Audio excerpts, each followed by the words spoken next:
Hey everyone, so I am continuing the What's That Charge video series. In this video, I am going to explain terroristic threat.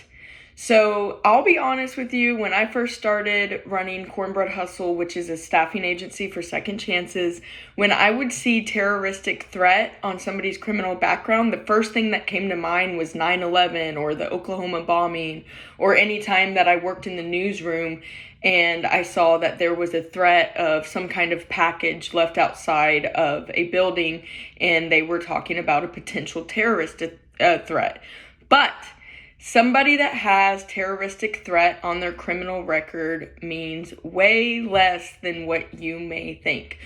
So a lot of people coming into Cornbread Hustle have this on their record because terroristic threat is simply a misdemeanor A or a misdemeanor B, which is the same as if you were to get a DWI.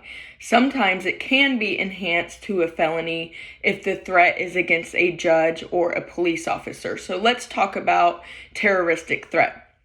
It's literally what it says. Terrorizing, like you're terrorizing somebody. So if you are in a bar and you jokingly say, I'm gonna burn this bar down, probably won't get a terroristic threat charge.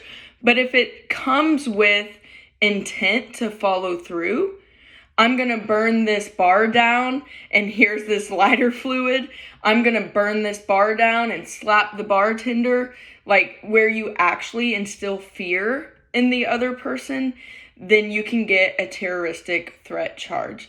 Another example is if you simply say, and I've actually seen a lot of people get terroristic threat charges against them in the workplace. So if, let's say, you are an HR person and you have a warehouse where you're managing a lot of employees and there have been some fights that broke out or there have been some threats, if the police are called and charges are pursued, somebody could get a terroristic threat charge.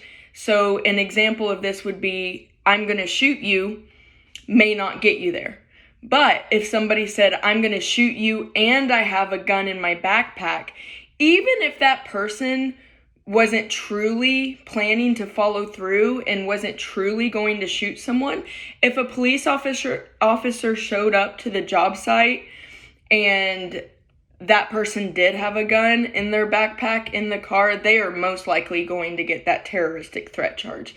So this is one of the charges that I really wanted to explain when I first started this series, because even me, as somebody who started this agency and felt like I had a good understanding of criminal backgrounds, I was not only surprised to learn exactly what a terroristic threat charge is, but also that it is simply a misdemeanor most of the time. Again, it can enhance to felony if it's family, because as I've explained in a previous video, family violence charges can be felonies.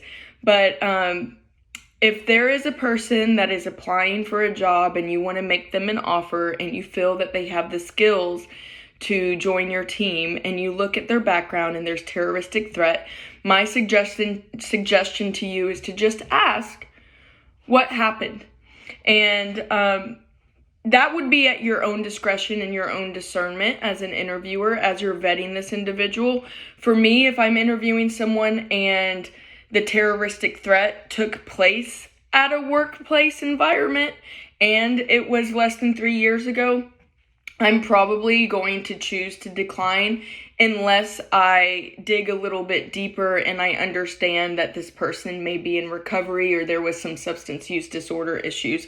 So I hope this helps whenever you are looking at background checks, whenever there is somebody that you want to hire and you just don't know where to start. As always, you can send me a message through LinkedIn if you have a question, and I have tagged my trusted criminal attorney on this post if you have any questions specifically regarding a criminal charge that maybe a friend or a family member is facing, because I always give the disclaimer, I am not a criminal attorney, but I do have experience in reading a lot of criminal backgrounds and placing people in jobs with those criminal charges. So thanks everybody. I will be back probably after the first of the year with the next What's That Charge series.